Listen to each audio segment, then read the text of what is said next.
Sebanyak 2.190 panitia pemungutan suara atau PPS dilantik oleh Komisi Independen Pemilihan Kabupaten Pidi.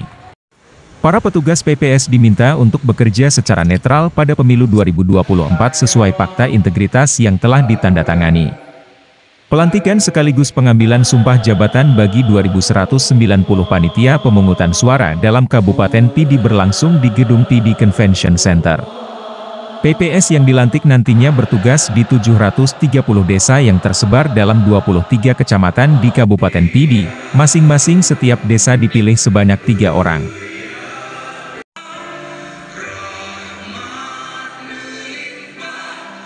Ketua Komisi Independen Pemilihan Kabupaten Pidi, Fuadi mengatakan, pembentukan PPS telah dilakukan sesuai dengan peraturan perundang-undangan untuk melaksanakan tugas pemilu 2024.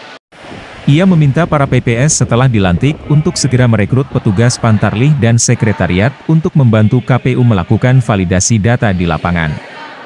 Fuadi menjelaskan, secara aturan KPU memperbolehkan aparatur desa maupun aparatur sipil negara menjadi petugas PPS.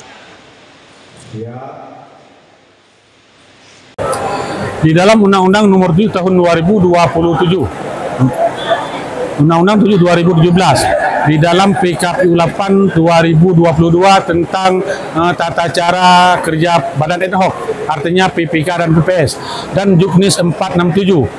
Tidak ada larangan bagi sekretaris desa, tidak ada larangan bagi perangkat desa untuk menjadi penyelenggara pemilu. Termasuk juga untuk PNS. Ada surat Mendagri tanggal 30 Desember nomor 1000.600 meminta kepada gubernur dan bupati untuk memberikan kebebasan kepada PNS menjadi penyelenggara. Dalam ini menjadi PPK dan PPS seperti itu.